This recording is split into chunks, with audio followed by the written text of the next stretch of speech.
Olivia Carter stood on the sidewalk outside the Metropolitan Arts Gallery, her phone pressed to her ear as she tried to hear over the cacophony of the street festival happening around her. Vendors shouted about their wares. Musicians competed for attention, and what seemed like half of Manhattan had decided to crowd into this particular block on this particular Saturday afternoon. "I promise you the Rothko piece will be positioned exactly as we discussed," she said, shifting her portfolio to her other arm. "The lighting crew confirmed they can achieve the precise angle you requested." She had been working on this exhibition for 8 months. 8 months of careful negotiations, delicate handling of artist egos, and meticulous planning of every detail. The Modern Masters retrospective would be the gallery's most prestigious show in a decade. And as the senior curator, everything rested on her shoulders. At 29, Olivia had earned her reputation through relentless dedication and an eye for detail that bordered on obsessiveness. Her colleagues admired her. Her few friends worried she worked too much. Her mother called every Sunday to ask when she would finally meet someone and settle down. As if she had time for dating when her career was finally taking off, she ended the call and checked her watch. The pre-exhibition meeting started in 20 minutes, which meant she needed to navigate through this festival chaos and somehow arrive. Looking professional, rather than like she had fought her way through a street fair, Olivia started weaving through the crowd, clutching her portfolio protectively. The festival celebrated some local heritage month, complete with food stalls emitting competing aromas, live bands playing on corners, and what appeared to be an impromptu dance competition blocking the intersection. She was calculating alternate routes when she heard the shouting. "Mr. Rhodes, Julian, over here." "Julian? Is it true about the merger? Who's the mystery woman from last week?" Olivia glanced over and saw a group of photographers pushing through the crowd, cameras raised, chasing someone. She had lived in New York long enough to recognize paparazzi when she saw them. Some celebrity must be nearby, probably trying to enjoy the festival anonymously. She turned back to her path, determined not to get caught up in whatever drama was unfolding. She had her own crisis to manage, namely getting across town without destroying her carefully organized portfolio. Then everything happened at once. A hand gripped her arm. Olivia spun around startled and found herself face to face with a man who seemed to radiate intensity. He was tall, well over 6 feet, with dark hair, slightly disheveled, and the kind of chiseled features that belonged in fashion magazines. His gray eyes locked onto hers with an urgency that made her breath catch. "I'm sorry," he said quickly. "Please forgive me." Before Olivia could ask what he was apologizing for, he pulled her closer and kissed her. Her mind went blank. His lips were warm and surprisingly gentle. Despite the urgency of the moment, one of his hands cradled the back of her head while the other wrapped around her waist. And for several heartbeats, Olivia forgot where she was, forgot the meeting, forgot everything except the unexpected electricity of this stranger's kiss. Camera flashes exploded around them like lightning. Reality crashed back. Olivia pushed against his chest, breaking the kiss. Her face burned with a mixture of shock and something she refused to name. "What the hell?" she gasped. The man looked genuinely apologetic, though his arm remained protectively around her as photographers swarmed closer. "I'm so sorry. They were cornering me and I panicked." Beneath the polished exterior and obvious wealth, he looked genuinely distressed. Not manipulative or entitled, just honestly sorry. "Fine," she said. "Talk while we walk. But if you touch me again without permission, I'm screaming for the police." "Understood." Julian fell into step beside her, maintaining a careful distance. "The photographers have been following me for 3 days. Usually my security team handles it. I gave them the afternoon off because I thought a street festival would be anonymous enough. Clearly, I was wrong." "Why are they following you?" "My ex-fiancée gave an interview claiming I left her heartbroken and emotionally damaged. Very public, very dramatic. The media is having a field day painting me as some kind of heartless corporate villain." He ran a hand through his hair. "The truth is more complicated, but nobody wants it. They want their story. So, you decided to create a different story by kissing a stranger." I panicked. I saw them closing in, saw you standing there looking calm and confident. and my brain just short-circuited into thinking if they saw me with someone else. They dropped the heartbroken ex-fiancé angle. He glanced at her. It was stupid and impulsive and completely unfair to you. They reached the corner where Olivia needed to turn toward the gallery. She should say goodbye. She'd let this bizarre incident end here. But curiosity, her eternal weakness, made her pause. Why would one kiss convince them of anything? Because those photos are probably already online. By tomorrow, every gossip site will be speculating about my mystery girlfriend. Julian smiled. Riley, I created an entirely new problem while trying to escape the old one. Story of my life. Actually, despite herself, Olivia felt a flicker of sympathy. She understood what it was like when one moment of chaos derailed carefully laid plans. I really do need to get to my meeting, she said. Of course.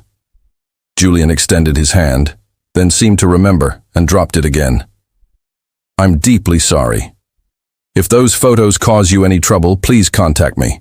I'll do whatever I can to fix it. Olivia nodded and walked away, her mind already shifting back to the exhibition, to Mr. Tanaka's concerns, to the 1,000 details that needed her attention. By the time she reached the gallery, she had almost convinced herself the entire encounter had been some kind of strange fever dream. The meeting went well. Mr. Tanaka provided the lighting setup. The installation crew confirmed everything was on schedule. Olivia should have felt triumphant. Instead, she kept remembering the moment before the kiss, when Julian's gray eyes had met hers with such desperate urgency. And the moment after, when they had held an entirely different emotion she could not quite identify. Her phone buzzed as she was leaving the gallery. Unknown number. Miss Carter. This is Rebecca Chen, assistant to Julian Rhodes. Mr. Rhodes asked me to reach out regarding the incident this afternoon. Several media outlets are requesting information about you, and we wanted to coordinate our response to protect your privacy. Would you be available for a brief call tomorrow? Olivia felt cold dread settle in her stomach. What kind of media outlets? Entertainment news primarily, though a few business publications as Lena leaned forward slightly. 6 weeks of occasional public appearances, a few dinners, maybe attending a charity gala together. Nothing inappropriate. Everything on your terms. In exchange, I'll fund your community arts program. How do you know about my arts program? I did research after our encounter. You run weekend workshops for underprivileged kids in the Bronx, teaching them painting and sculpture. You fund it entirely out of your own salary, which means you can only afford supplies for about 15 students. He pulled out a folder. I'm offering to fund expansion to 50 students, plus hire 2 additional instructors, and cover all supplies and exhibition costs for a full year. Olivia's hands trembled slightly as she opened the folder. The numbers were staggering. With this funding, she could transform the program from a scrappy weekend operation into something genuinely impactful. Why would you do this? Because my company is launching a new educational software initiative in 3 months. And dating someone who dedicates her free time to teaching underprivileged children makes me look less like the heartless villain. My ex-fiancé painted, and because I genuinely believe in what you're doing. It was manipulative, calculated, everything. Olivia normally despised wealthy people who treated charity like a transaction. It was also an opportunity to change dozens of children's lives in 6 weeks, she said slowly. What exactly would that involve? Dinners at restaurants where we'll be photographed. My company's charity gala next month. Maybe a weekend trip that gets covered by travel blogs. We maintain the appearance of a relationship, then have an amicable breakup after the media loses interest. And the kids get their program. Either way, even if I'm terrible at this and the whole thing falls apart, the funding is guaranteed regardless. I'll have my lawyers draw up a contract. Julian's gray eyes held hers steadily. I'm asking you to help me, Olivia, but I'm not holding the program hostage. If you say no right now, I'll still fund it. That surprised her. Then why the arrangement at all? Because I think you might actually say yes, and I need this to work. Sienna's interviews are damaging my company's reputation. We're about to launch products in the educational sector. Parents don't want to buy from someone portrayed as emotionally abusive. Dating someone like you, someone real and passionate about making a difference, changes that narrative. Olivia thought about the 15 children she currently taught, about Marco, who had discovered an extraordinary talent for watercolors, about Jasmine, whose sculptures showed raw emotional power, about all the kids she had to turn away because she simply didn't have resources. I need 24 hours to think about it. Of course, Julian stood, leaving a business card with his personal number. Whatever you decide, thank you for listening. Olivia called Cassie the moment she got home. He wants to fake date you and fund your program. Cassie's voice rose with each word. Liv, this is literally the plot of a romance novel. This is a business arrangement. Girl, nothing involving that much chemistry is purely business. I saw those photos. You two looked ready to combust. That was shock and adrenaline. Keep telling yourself that. Cassie's tone softened. But seriously, what are you going to do? That keeping relationships superficial was safer. He paused.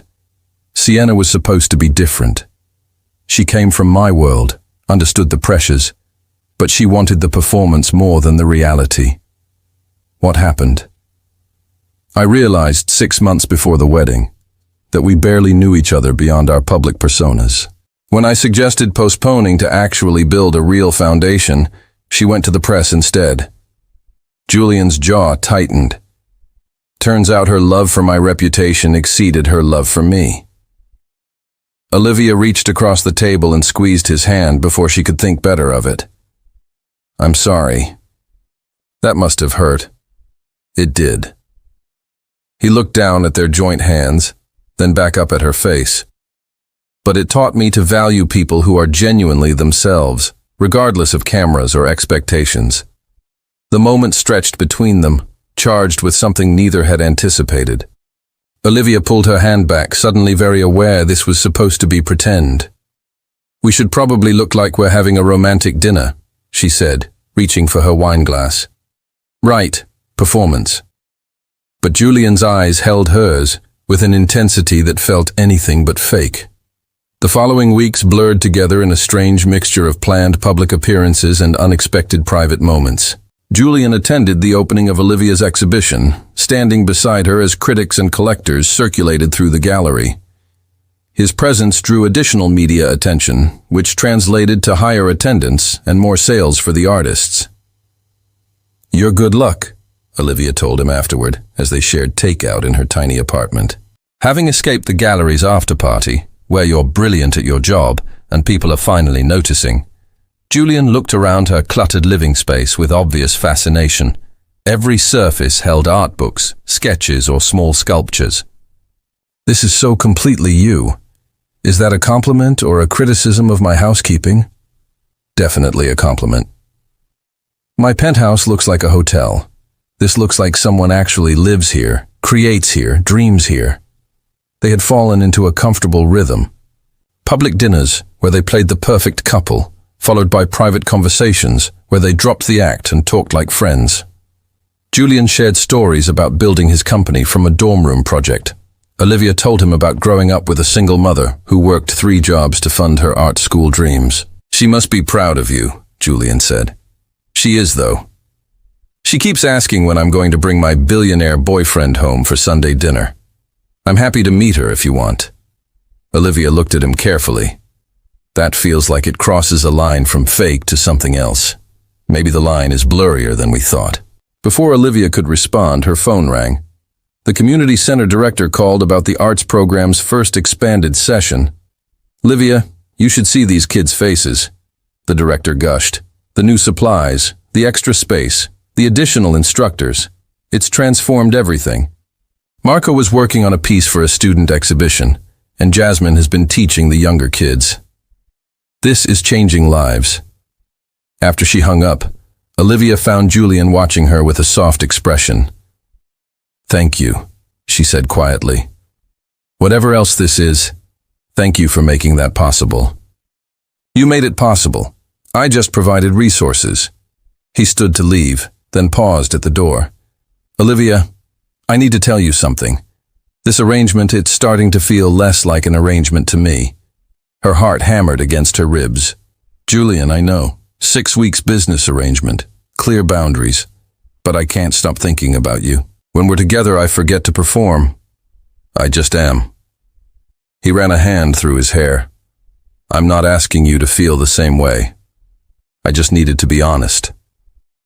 Before Olivia could formulate a response, he left, leaving her standing in her doorway with her mind spinning and her carefully constructed walls beginning to crack. The charity gala was the following week. Olivia wore a midnight blue gown that Julian had sent over, accompanied by a note saying it reminded him of a Rothko painting. When he picked her up, the look in his eyes made her feel like the most beautiful woman alive. The event was held at a historic mansion in the Hamptons. Celebrities mingled with business moguls while a string quartet played. Julian introduced Olivia to everyone as if she were genuinely important to him, not just an arrangement for show. They were dancing when Olivia saw her, a striking woman in a white gown watching them with cold calculation. Something about her gaze made Olivia's skin prickle. "Who is that?" she asked Julian. He followed her gaze and tensed. "Sienna Blackwell, my ex-fiancée." Sienna Blackwell moved through the crowd like a predator who had spotted prey. Her white gown shimmered under the chandelier lights. Her platinum blonde hair was styled in perfect waves that probably required 3 hours in a professional team. Everything about her screamed wealth, breeding, and carefully calculated beauty. "Julian, darling," she said, her voice carrying just enough to turn nearby heads. "What a surprise seeing you here, and with a date no less." Julian's arm tightened protectively around Olivia's waist. "Sienna, I didn't realize you were on the guest list." "Oh, you know me. I support all the important causes." Sienna's ice blue eyes swept over Olivia with dismissive assessment. "And you must be the mystery woman from those charming street photos." "How delightfully spontaneous, Olivia Carter," Olivia said, extending her hand with a confidence she didn't entirely feel. "Art curator at the Metropolitan Gallery." How quaint. Sienna's handshake was brief and cold. Julian always did have a soft spot for creative types, so passionate about their little projects. The condescension dripped from every word, but Olivia had dealt with enough wealthy collectors to recognize the tactic. Sienna was trying to establish dominance to make her feel small and out of place. "Yes, we creative types do get passionate," Olivia replied smoothly. "Especially when our little projects impact hundreds of lives. But I imagine that's difficult to understand when your primary concern is which charity gala to attend." Julian made a sound that might have been a suppressed laugh. Sienna's smile froze. "Delightful. She has claws."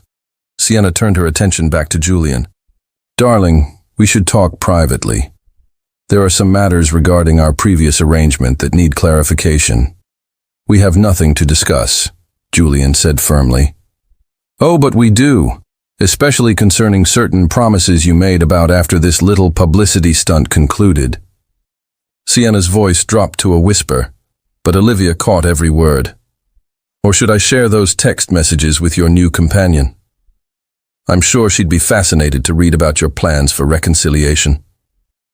Olivia felt ice spread through her veins. She looked at Julian, searching his face for denial, but saw something that looked uncomfortably like guilt flicker across his features. "Excuse me," Olivia said, pulling away from Julian. "I needed some air." She made it to the mansion's terrace before the tears threatened. The night air was cool against her heated skin as she gripped the stone balustrade, trying to process what had just happened. Had this entire arrangement been a prelude to getting back with Sienna? Had Julian been playing both of them? "Olivia. Wait." Julian's voice came from behind her. "Let me explain." "Explain what?" "That you've been planning to reconcile with your ex-fiancée this whole time, that I was just a convenient placeholder to make her jealous." Olivia spun to face him. "God, I'm so stupid. Cassie warned me and I didn't listen." "That's not what happened." Julian stepped closer, his hands raised plainly. "Yes, Sienna and I exchanged messages weeks ago before I met you. She suggested we could work things out after the media attention died down. I was non-committal because I wasn't sure what I wanted. Oh wait, now I know exactly what I want, and it's not her." Julian's grey eyes burned with intensity. Olivia, everything changed when I met you. The arrangement stopped being an arrangement. My feelings became real. How convenient that you discovered real feelings right around the time you needed them for your publicity campaign. Olivia's voice cracked despite her attempt to stay strong. I can't tell what's real and what's performance with you, Julian, and I can't do this anymore. Everything between us has been real. Julian reached for her hand, but she pulled away. The conversations, the laughter, the way I feel when I'm with you, that's not something I can fake. But you did fake it. That's literally what we agreed to do. At first, yes. But somewhere between the gallery opening and teaching me about Rothko, watching you with those kids at the community center, I fell in love with you. The confession hung in the air between them. I'm in love with you, Olivia. Completely, terrifyingly in love. Olivia desperately wanted to believe him. But Sienna's words echoed in her mind, mixing with her own insecurities about being from a different world, about not being sophisticated enough for his life.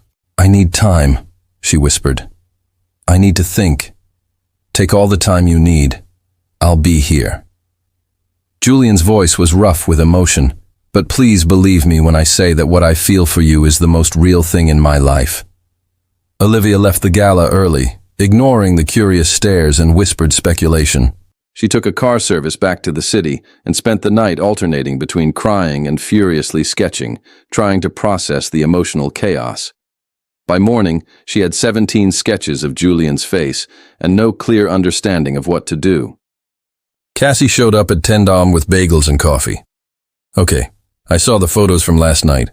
Sienna Blackwell confronted you. You left early looking devastated, and Julian apparently got drunk and punched a wall. Spill everything.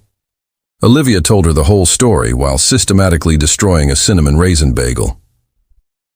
I don't know what's real anymore, Cass. Did I fall for an actual person, or just a very good performance? Here's what I know about Julian Rhodes from my very thorough internet stalking. Cassie said he's donated millions to educational causes. He visits children's hospitals anonymously. He turned down a $1 billion merger because the company had questionable labor practices. Everything I found suggests he's genuinely a good person who happens to be rich. That doesn't mean his feelings for me are real. No. But the way he looks at you in every single photo does, girl. That man is gone for you. Completely head over heels gone. Cassie pulled up her phone, scrolling through images. Look at this one from the gallery opening. You're talking to a collector completely focused on your work, and he's watching you like you hung the moon. That's not performance. Olivia studied the photo. Julian's expression held something raw and unguarded, a tenderness that made her chest ache. What if I'm wrong? What if I give him my heart and he breaks it? What if you're right and you miss out on something extraordinary because you were too scared to try? Cassie squeezed her hand. Love is always a risk. Live. The question is whether he's worth the risk. Before Olivia could respond, her phone rang. The community center director again. Olivia, we have an emergency. The building inspector found water damage in the arts wing. They're shutting us down until repairs are completed, which could take weeks. We'll have to cancel all programming. Olivia's heart sank. How extensive is the damage? It's bad enough that insurance won't cover everything. We're looking at tens of thousands in repairs. I'm so sorry, but we might have to shut down the program entirely. After hanging up, Olivia sat in stunned silence. All those children who had just discovered their creative voices. Marco's exhibition piece. Jasmine's teaching opportunities are gone. What happened? Cassie asked. The center is closing. Water damage. They can't afford repairs. Olivia felt tears welling again. Those kids finally had something good, and now it's being taken away. Her phone buzzed with a text from Julian. I heard about the community center. My construction team is already on site assessing the damage. We'll have it fixed within a week. The kids won't miss a single session. Olivia stared at the message. How does he already know? A second text came through. I have alerts set for anything related to your program. I promised I'd support it regardless of our arrangement. That promise stands even if you never want to see me again. That's what real looks like, Cassie said softly, reading over her shoulder. Olivia grabbed her jacket. I need to see him finally. Where are you going? To either get my heart broken or find out if fairy tales can actually come true. Julian's office occupied the top floor of a gleaming tower in Midtown. Olivia had never been there before, had actively avoided visiting because it represented the vast difference between their worlds. Now she stood in the lobby feeling underdressed in jeans and a sweater and told the receptionist she needed to see Julian Rhodes immediately. Do you have an appointment? The receptionist asked with professional courtesy. No, but I'm Olivia Carter, and it's urgent.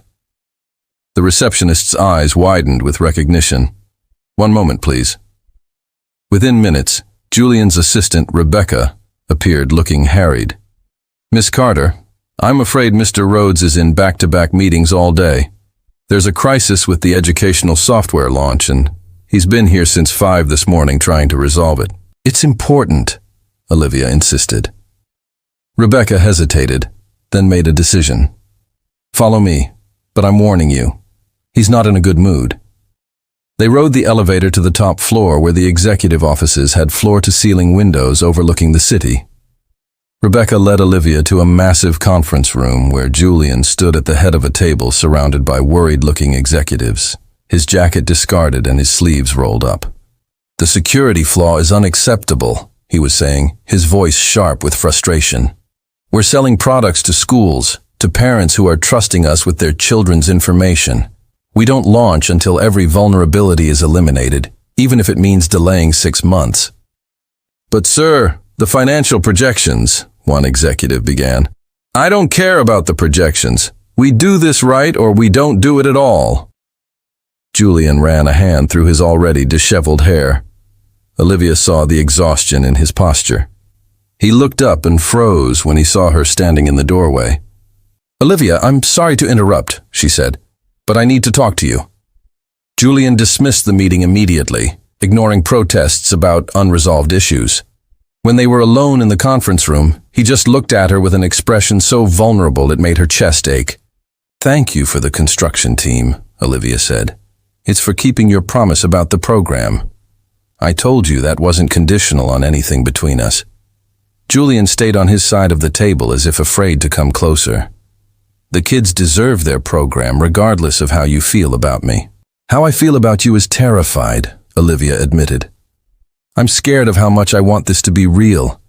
I'm scared that I'm from a different world and won't fit into yours. I'm scared that 6 weeks from now or 6 months from now, you'll realize I'm not sophisticated enough for your life, Olivia. But I'm more scared of walking away and never knowing if this could have been something extraordinary. She moved around the table toward him. So, I need you to be completely honest with me. Did you ever plan to reconcile with Sienna? No. Julian's answer was immediate and firm. Those messages she mentioned were from before I met you. She suggested we could reconsider our relationship after my publicity problems were resolved. I gave vague responses because I didn't want to deal with her, not because I was considering it. Once I started falling for you, I blocked her number entirely. Can you prove that? Without hesitation, Julian pulled out his phone and showed her his message history with Sienna. The last exchange was dated 2 days after he and Olivia met, and his responses were clearly disinterested brush-offs. After that, nothing. I blocked her here, he said, showing the blocked contacts list, because even thinking about anyone else felt like a betrayal of what was developing between us. Olivia studied his face, searching for any hint of deception. All she saw was exhausted honesty and desperate hope. I love you too, she whispered. I've been in love with you for weeks, and it terrified me. Julian closed the distance between them in 2 strides, cupping her face in his hands. Say it again. I love you, Julian Rhodes. Even though you're infuriatingly wealthy and impossible to read and you kiss strangers in the street, he laughed, the sound full of relief and joy. That last part only happened once, and look how well it turned out. When he kissed her this time, there was no pretense, no audience, no arrangement. Just two people who had found something real in the most unexpected way. "So, what happens now?" Livia asked when they finally broke apart. "Do we keep pretending for the cameras?" "No more pretending. We date for real at whatever pace feels right to you. You meet my mother, who's been pestering me about you for weeks. I come to Sunday dinners with your mom. We figure this out together, as messy and complicated as it might be. Your mother knows about me. I might have called her at 2 in the morning after the gala, slightly drunk, and told her I had fallen in love with a brilliant, beautiful curator who saw through all my defenses." Julian smiled sheepishly. "She's been planning our wedding ever since." "Julian, I'm kidding. Mostly she's only planned the engagement party." Livia laughed, feeling lighter than she had in days. "You're ridiculous," directed. "If you'll have me." 6 months later, Olivia stood in the renovated community center, watching 50 children work on their pieces for the spring exhibition. The space had been transformed not just by repairs, but by expansion. Julian's company had funded a complete renovation that included 2 additional studios, a small performance theater, and a permanent gallery for student work. Marco's watercolor series hung in the place of honor, drawing attention from local art critics. Jasmine had been accepted into a prestigious summer program at the Rhode Hum,